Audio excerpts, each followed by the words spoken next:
Hey guys, and welcome to Cool Vision. In this video we're going to be talking about New York City. Some call it the least American city. No wonder 55% of households don't have a car here. It's the most populous city in the US with a population of 8.8 million and 20 million people living in the metro area. Let's learn more about New York.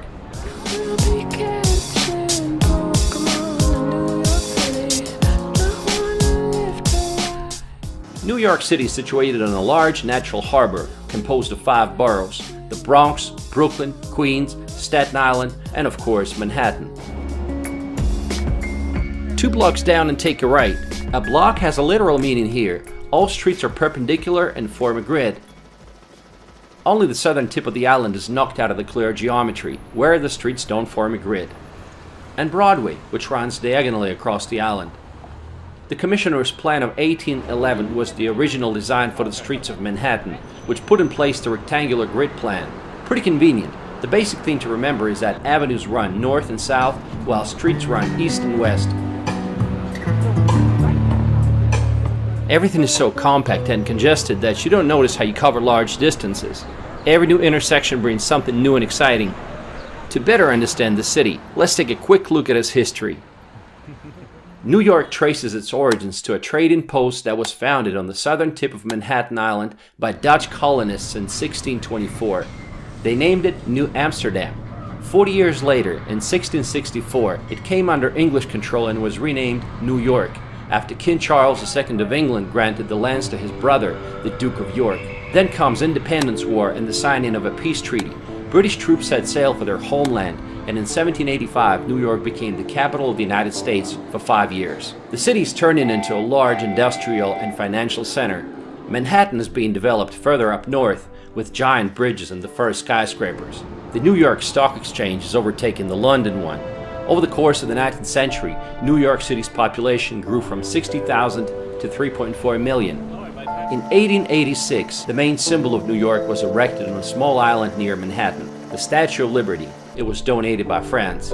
Immigrants from all over Europe are flocking here: Italians, Irish, Jews, and Russians. New York became the largest city in the world by 1925. In 1952, it solidified its global geopolitical influence when the United Nations headquarters were completed. Let's take a look at the 5 boroughs, and let's start with Manhattan. Manhattan Island is divided into Lower Manhattan, Midtown Manhattan, and Uptown regions. Times Square is the main tourist destination in Midtown Manhattan, lit by its numerous billboards. It got its name in 1904, when the New York Times moved its headquarters to the then newly erected Times building, now called One Times Square. A Times Square billboard today runs from $5,000 to $50,000 a day. This place is always super crowded day and night, but honestly it's much more impressive at night. It's just fun sitting there and watching the people and all the ads running around. If you like large crowds and street performances, you're going to enjoy it. It lives up to its name, the city that never sleeps.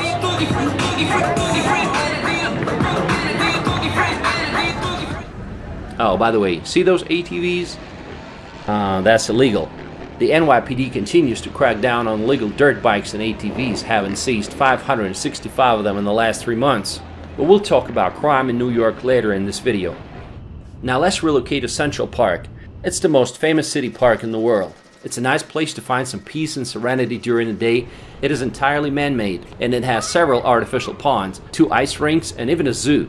Yes, that same zoo from which animals escape in the movie Madagascar. We are in the heart of New York City. We're in Central Park, guys, and this is the most visited urban park in the United States. 42 million visitors a year. On top of that, it's the most popular location for filming movies, and that's why I'm filming my video here.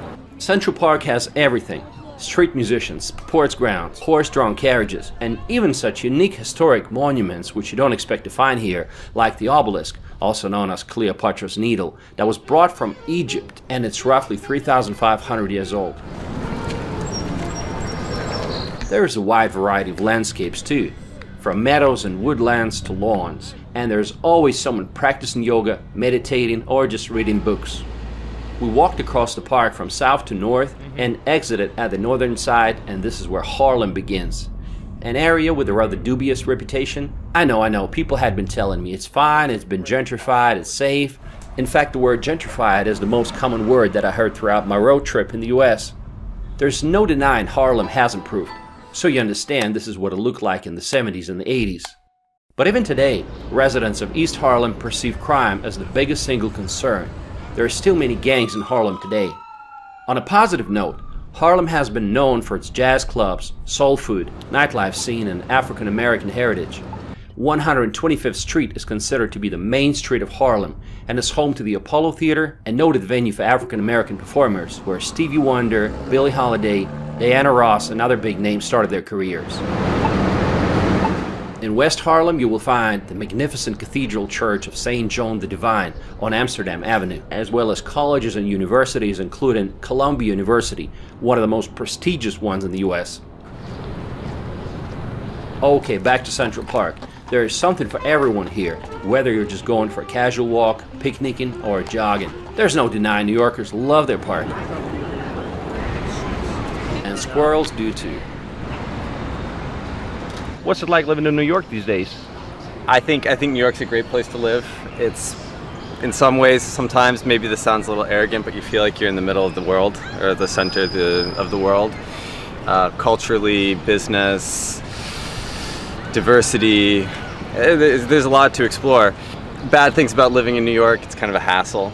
It's very crowded, it's expensive, you deal with, it's dirty and things like that. But at the end of the day, I think it's worth it, and it's a nice place to live. And like many people, we moved to New York for our careers, to try to get ahead in life. That's why a lot of people come here. I work in finance and she works in tech. I work in tech. Oh, cool. And so that's two of the big industries here. We live in a fairly small apartment, 1 bathroom, 5th floor walk up, and we pay about $2,500 a month. Okay. That I think is considered pretty inexpensive for New York. And I imagine you don't have a car. Don't have a car, but I want a car. I want a car. Yeah, I like cars a lot, but it's really hard to justify the expense. I appreciate it, guys. Hey, anytime. We're in Central Park, New York City, and are you a local? I wasn't born here, but I lived a lot of years here, working as a photographer, actually. Name me 3 things you love about living in New York City. Well, the whole world lives here, so that's number one. When you can't travel, you're in New York and you're meeting people from around the world, like the two of you. That's number one. Number 2 is it's part of the harbor. It's part of the ecosystem here. It's the estuary. You know, on good days you walk out or bike out to the Hudson River and you smell the ocean. That's right. And the third is, it's the cultural capital of the Western world. So.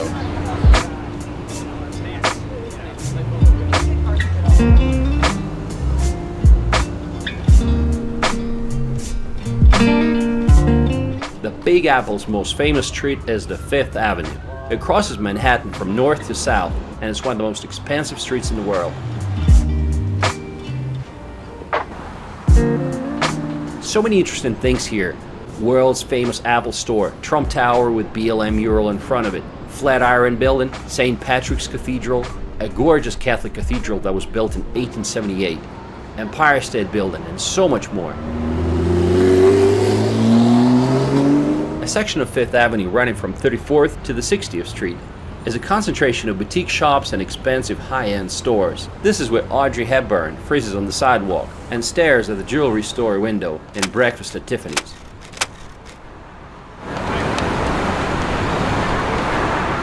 Now let's relocate to Lower Manhattan. This is the center of the financial universe known as Wall Street.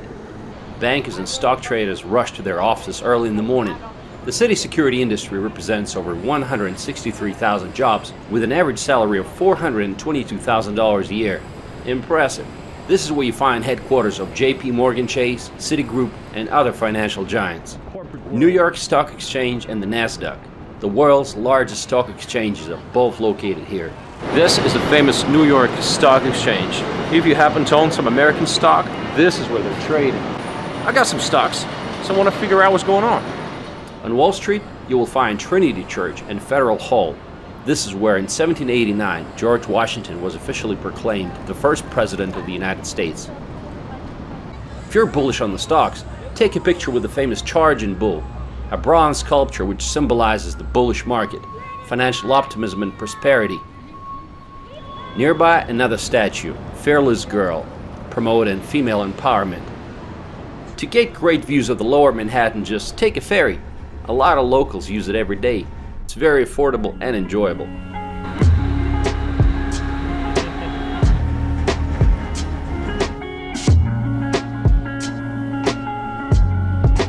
If you're looking for some awesome views of the city, you might want to check out the best observatories. First, the Empire State Building. It's a 102-story Art Deco skyscraper, which provides stunning panoramic views. It was the tallest building in the world from 1931 till 1970. From here you can see the Chrysler Building, considered by many to be one of New York's finest.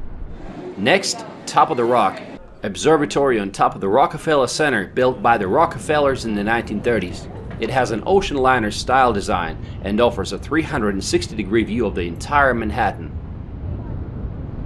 Third, the highest observation point, One World Trade Center, the tallest skyscraper in New York and all of the US, completely enclosed and with a 360-degree view.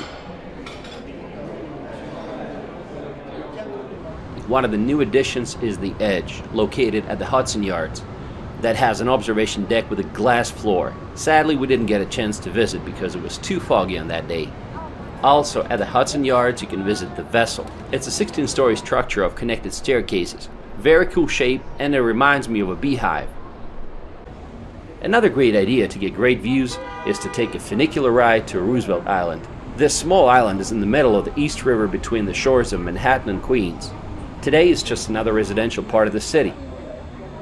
This is Queensboro Bridge and we are in Roosevelt Island, and to get here you can take a cable car, which is part of the public transportation system of New York City, and the fare is the same as it is for the subway, $2.75. So, interesting fact, during the British colonial rule, this whole island belonged to one family, the Blackwells, and it was called Blackwell Island. But today is just another residential neighborhood. But the most exciting thing for me was to take a helicopter ride.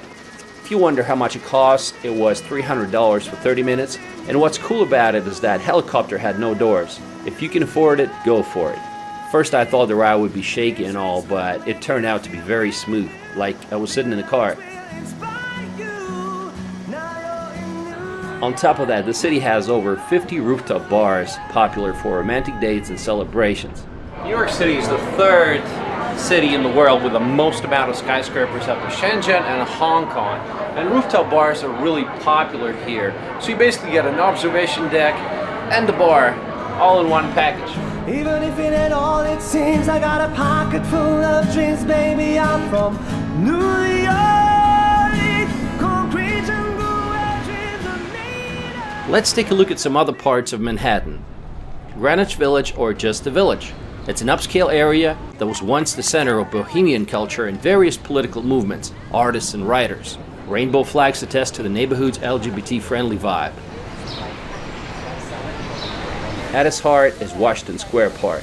Musicians, skateboarders, dog owners, chess players, and NYU students all hang out around the historic fountain in the shadow of the arch, often used as a location in films and television shows. We are in Washington Square Park, which I thought was a very pleasant area to be in. We see a huge police presence over there on both sides.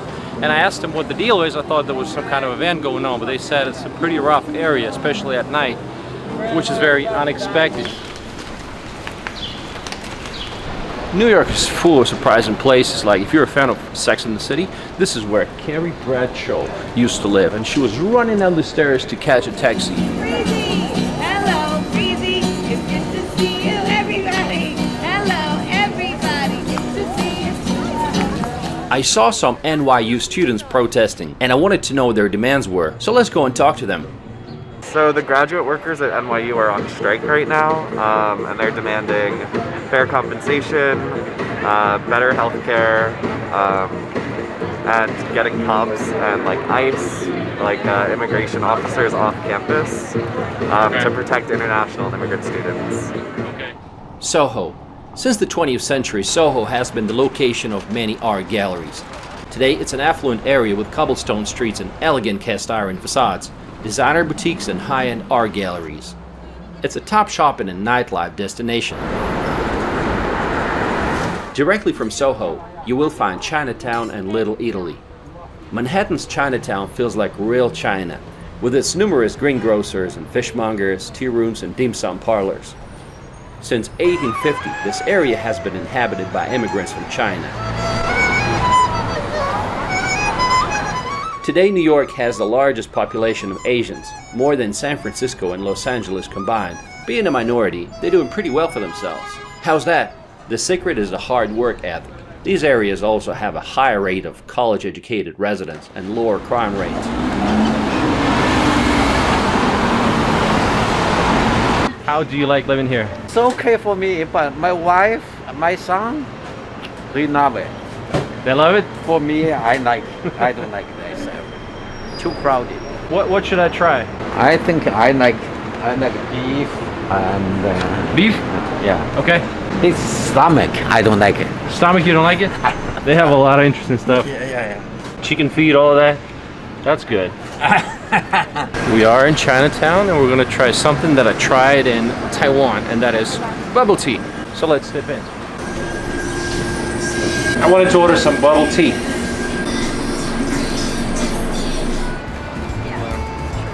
Nearby, you'll find Little Italy. When Italian immigrants started moving to this Manhattan neighborhood in the late 1800s, they brought their customs, food, and language. Today, however, it's nothing like what it used to be. It's become very touristy and has changed significantly under the influence of Chinatown.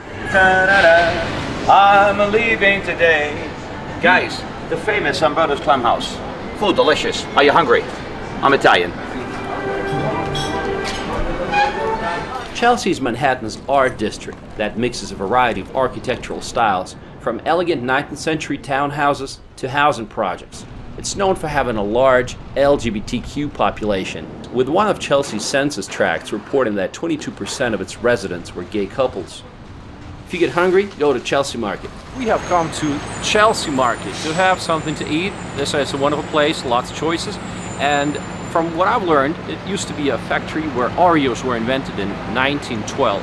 So let's go check it out.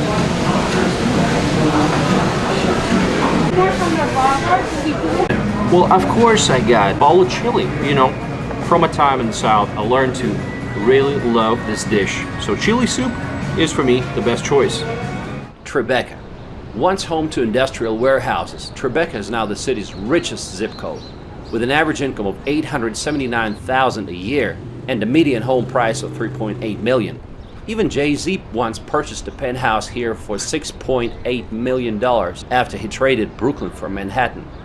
Yeah, I'm at the Brooklyn, now I'm down in Tribeca, right next to De Niro, but I'll be hood forever. Really? Why'd you move then, Jay? Tribeca has it all. Elegant townhouses and modern high-rises, trendy restaurants, and a spectacular view of the Hudson River on its western border. And finally, Billionaire's Row. It's a set of super tall luxury towers on the southern edge of Central Park. The cheapest condo here goes for $3 million, and the most expensive units are north of $60 million. What are the downsides of Manhattan? Well, let me just say there are a lot of homeless people. As of January 2020, New York had an estimated 91,000 people experiencing homelessness on any given day, according to the U.S. Department of Housing and Urban Development. While most of them are peaceful, random attacks are happening way too often. Sir, excuse me, I said. Sir! During my stay, 2 girls from Russia were attacked and robbed by some crazy homeless person. Another complaint is the bad smells, and yes, that includes marijuana. It's everywhere. You can't really escape it because there's going to be someone walking in front of you who starts smoking, and it's really annoying for someone who's not a pothead like me. Locals don't seem to be noticing any of those problems. In fact, many of them just put on headphones pretending they're too busy to be bothered with anything else.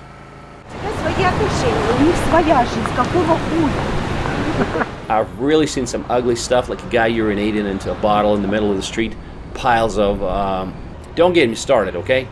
I think these things should not be happening in a place that claims to be the world capital. Also, the city seems to be constantly in the process of renovation. Scaffolding is everywhere. Some say companies just install scaffolding on purpose to make sure nothing falls on anybody's head, and thus protecting themselves from a potential lawsuit.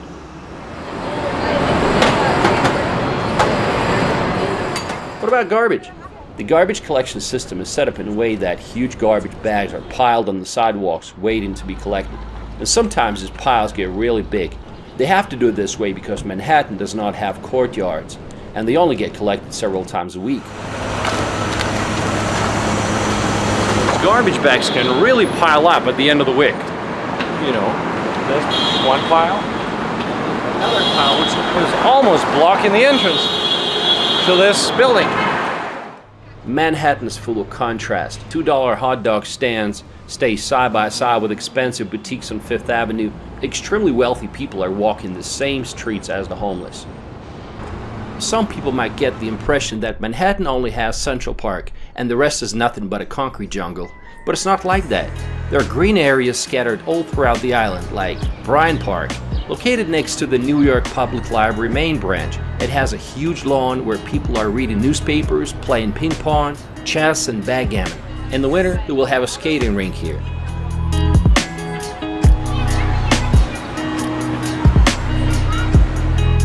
Another great park is Madison Square Park. It's located at the intersection of Broadway and the Fifth Avenue, overlooking the Flatiron Building. It's a great place to unwind and enjoy a gelato on a hot summer day or a cup of coffee in the fall. One of the most exciting additions to the city is the High Line. It was created in 2009 and it's a 1.4-mile long elevated greenway. It's a unique walkway with spectacular views on the old rail of Manhattan. If you guys are looking for some green space in New York City and some architectural inspirations, then look no further than the High Line. You're really going to enjoy it. I find it to be a great example of repurposing old industrial areas to something enjoyable for everyone. I feel like we hit it off as friends, like right off the bat. Yeah. Right next to it, you'll find Little Island, located right on the Hudson River. It covers 2.4 acres and is supported by 132 pot-shaped structures called tulips, suspended above the water, featuring shows at a waterslide amphitheater. It's a perfect place to unwind, walk around, explore, and listen to some live music. Let's see what it's like. You do it. Get up. Get up. Get up. Get up.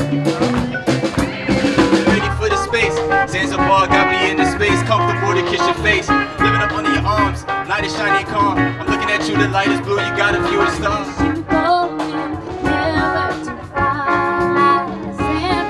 Roads in New York City are far from perfect, a lot worse than in the rest of the US. In the US generally you can do without a car, but New York is an exception. More than 55% of New Yorkers do not have a car. Almost everyone told me not to drive here, and that's why I wanted to do it. I had a rental car and I wanted to know what it's like being a driver here.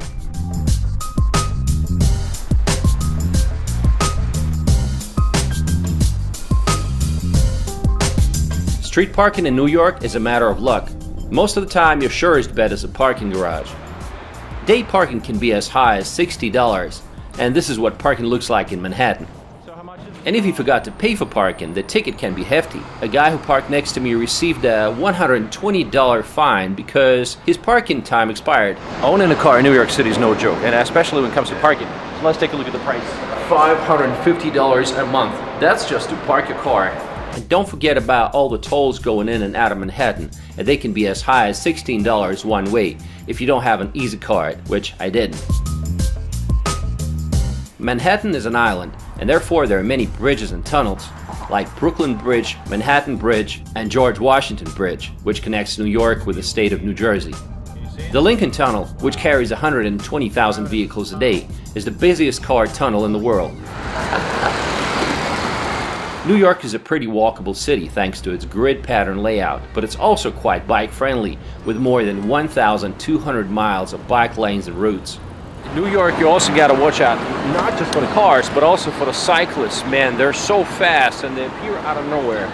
Like here you can see them, but sometimes you just can't. They can knock you over, you know. When it comes to public transportation, New York City Subway is the largest single operator rapid transit system worldwide, with 472 rail stations. It's open 24/7, which is not something you find in other major cities. It's the busiest metropolitan rail transit system in the Western Hemisphere, with 1.7 billion passenger rides in 2015, while Grand Central Terminal, also referred to as Grand Central Station, is the world's largest railway station by number of train platforms. The downside of New York subway is that it's not the cleanest and not the safest. In 2020 alone, there were over 600 robberies, 6 murders, 7 rapes, and that's not to mention countless stabbings and people getting pushed into the rails. I don't understand why they can't just install platform screen doors like they do in other countries. Here's a little tip. When you're traveling in Manhattan, before you enter a subway station, look if it says uptown or downtown. This way you know if that's the right one. Also, you don't have to buy those confusing Metro cards anymore because you can just tap your credit card when you enter, and that's so much more convenient. The most beautiful subway station is the World Trade Center station, designed by architect Santiago Calatrava. From outside, the structure is known as the Oculus, and it looks futuristic, and it reminded me of the whale skeleton. And that's a magnificent structure, resembling some kind of an animal, maybe like a whale. It took so many years to build, and it also got a lot of criticism from the locals because it cost the city a whopping $3.9 billion when the original cost was supposed to be $2 billion. Nearby there is a memorial to 9/11 tragedy. It's a forest of white oak trees with 2 square pools in the center, marking where the Twin Towers stood. While the World Trade Center Memorial speaks of the past and remembrance, One World Trade Center speaks about the future and hope. It was first named Freedom Tower, and I wish they kept this name. Today it's the tallest skyscraper in the US and the 6th tallest building in the world by pinnacle height. The building's architect is David Childs, who also designed the Burj Khalifa and the Willis Tower. A section of Fifth Avenue alongside Central Park is known as Museum Mile.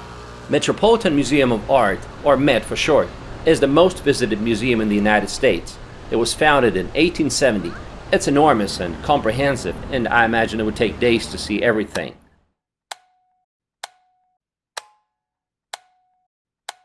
My second favorite museum is American Museum of Natural History.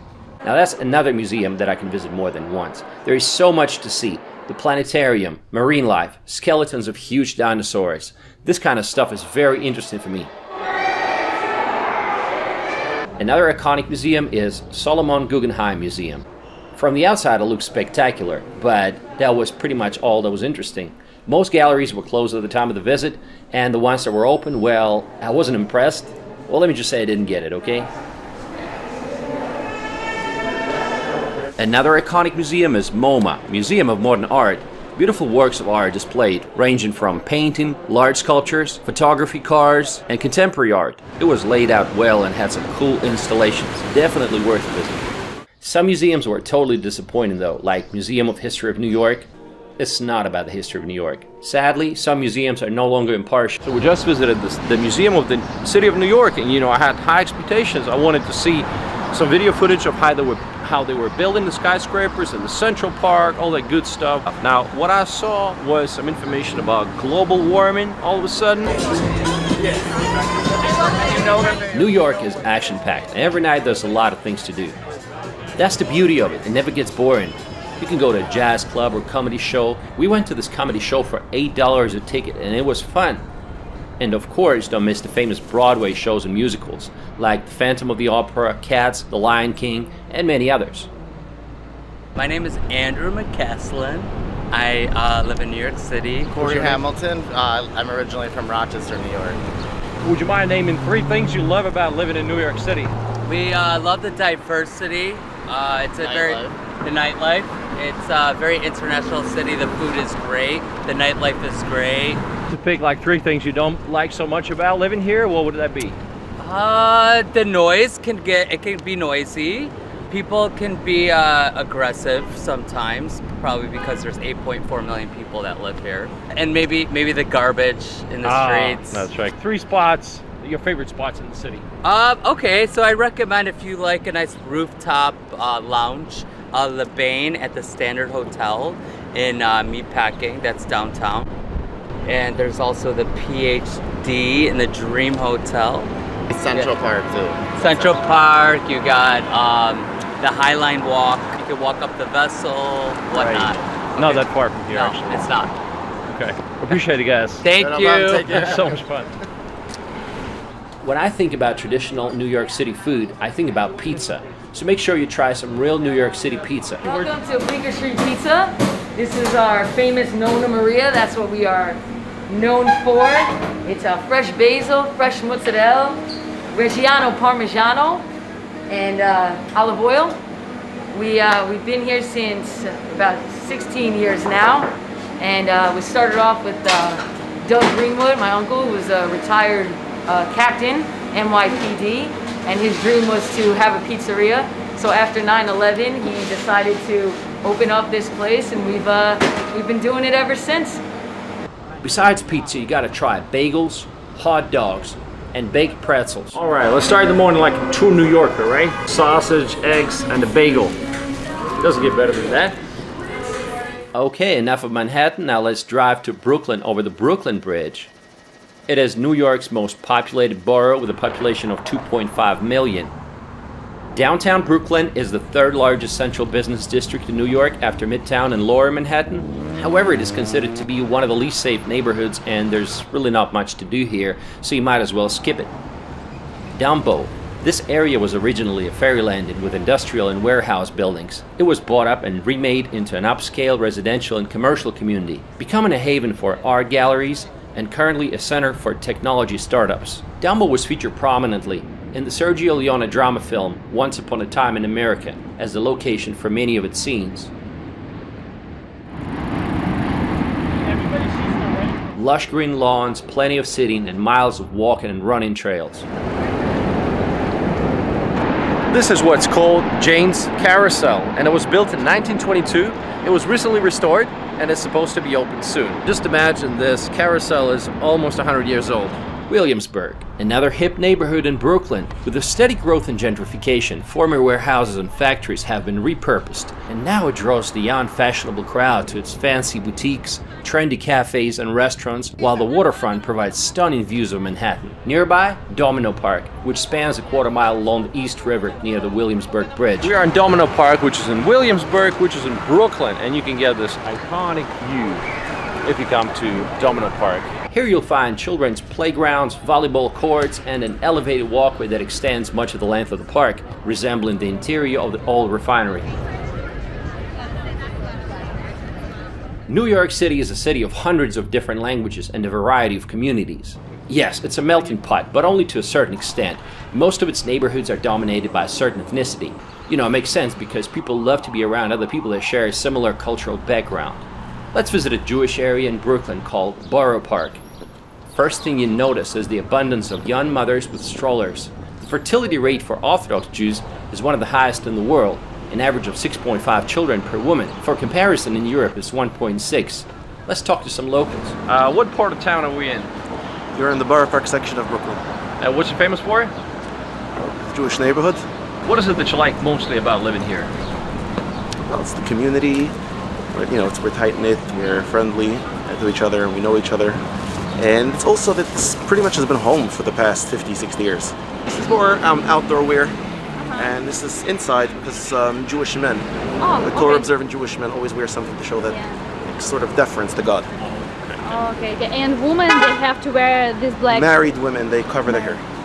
You go to synagogue every Sunday or...? No, every day. Every day. Saturday the services are longer because that's our day of rest. Every day you go to pray? Yeah, well, Jewish males, Jewish men and boys over 13 pray 3 times a day. I'm Russian, so obviously I had to visit the Russian-speaking community known as Brighton Beach. It's in the southern part of Brooklyn. There's a nice 5-kilometer long boardwalk running along the sandy beach. It's a very peaceful and quiet area. We have come to Brighton Beach, which is a district in Brooklyn and is famous as a Russian-speaking community that's been here since 1970s. Now it feels weird to be surrounded by people speaking Russian when you're in America. Если так пройтись, посмотрите, наверное, 90% все русскоязычные. Живется вроде здесь неплохо. Здесь поменялось как бы население. Ну, говорят, 20-25 лет назад здесь было чуть похуже, да, здесь было чуть неспокойно. Ну, из-за того, что как бы население поменялось, уже разные люди живут, ну, бывшие с наших стран. А они, ну, наши, сами понимаете, более законопослушные, и они как бы живут честненько, скажем так, да. Много ребят работают на Uber, раньше работали в такси, желтое такси, да. Сейчас очень большое население, ну, ребята очень многие вышли на траки, то есть на дальнобойщики, да. Если так взять на скидку, уборщики там от 1500 до 2500 могут заработать в неделю. Тракисты как минимум 2000 зарабатывают в неделю, да, и больше. Как вас зовут? Меня зовут Даниэль. Мне тоже. Brighton Beach is directly connected to Coney Island, which was once the largest entertainment center in the United States. It is now a residential area and is home to the largest Arab diaspora in New York. Although the rides at the local Luna Park are a bit dated, every summer locals and tourists flock to the beach.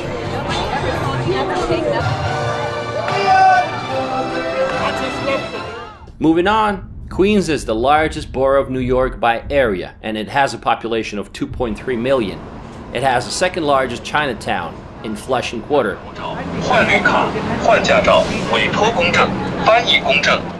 Flushing offers a good standard of living with restaurants, inexpensive shopping, and convenient transportation. 你好. 你好. So my question is, why are there so many Asian people in this part of Queens? Because people like living here, so convenient. It looks like in China. Oh, they okay. call it Chinatown. Feels like Chinatown. They can buy the Chinese food here, Chinese store here, and doctor here. Is this area, this neighborhood safe to live? Now, not to say, now we worry about nighttime. We're not going to go out. Nighttime not safe, but during daytime is okay. Daytime is okay. Okay. All right. Nighttime we scared too many now. There's been a lot of residential construction here. My friend Addy lives in this modern apartment complex and he rents a 2-bedroom apartment here for $3,300 a month. This might seem expensive, but it comes with a swimming pool, a few tennis courts, and it's only 30 minutes away from Manhattan by subway. Queens is also the site of Citi Field, the baseball stadium of the New York Mets.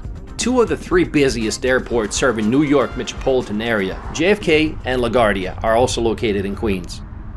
The Bronx is the 3rd largest district in New York with a population of 1.5 million.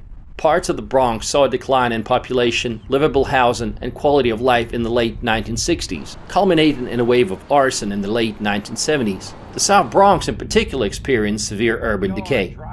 The Bronx is the birthplace of hip-hop music and culture. It is also the home of the New York Yankees baseball team and their home field Yankee Stadium. The famous Joker Stairs are also here. Staten Island is the least populated of the boroughs, and it is home to 500,000 New Yorkers. It's the most remote borough from Manhattan. More reminiscent of the American small towns, it is sometimes called a forgotten borough. How dangerous is New York? Not as bad as some other American cities, but also pretty dangerous. Recently, the city has been experiencing a surge in crime. I mean, at the time we were in the city, 3 innocent bystanders got shot in Times Square by some lunatic. Let's take a look at the city crime map.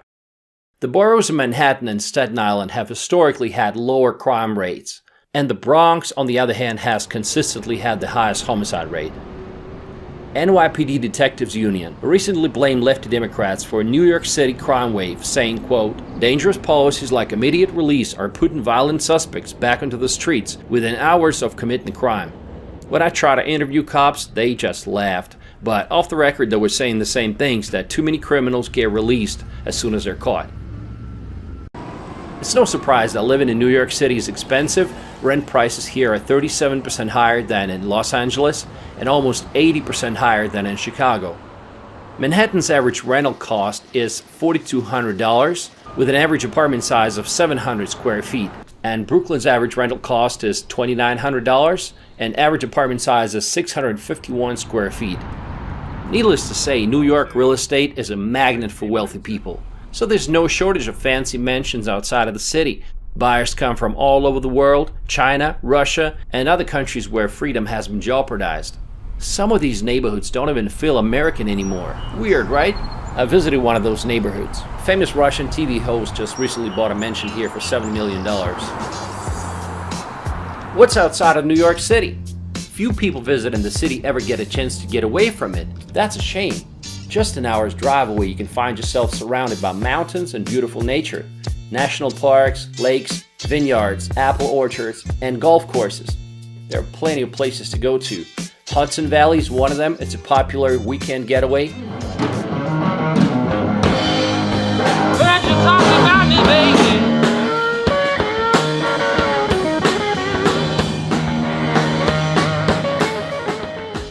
Not a lot of people know that New York enjoys a warm and humid subtropical climate similar to that of Rome, Italy.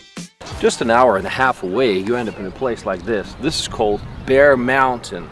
And here you can do hiking. To the top and back is 3 hours. You can make a picnic, and there's plenty of places to go swimming in this area. So what makes New York City a great place to live? While there are a lot of downsides, there's no other city in the world with the same level of energy. The fast pace, the buzzing traffic, crowds of people, you never run out of things to do. Different foods to try, places to visit, or people to meet. New York offers a lot of opportunities for the ambitious, hardworking, and creative people who want to succeed in finance, fashion, and other industries. They say if you can make it here, you can make it anywhere. And it's true, the sky's the limit. New York has more billionaires than any other city in the world. There were 99 billionaires living here in 2021. The city has been shaped by different waves of immigrants, but even today it is home to more than 3.2 million residents born outside the United States, the largest foreign-born population of any city in the world. Let me know what you think about New York City, and I'll see you in my next video.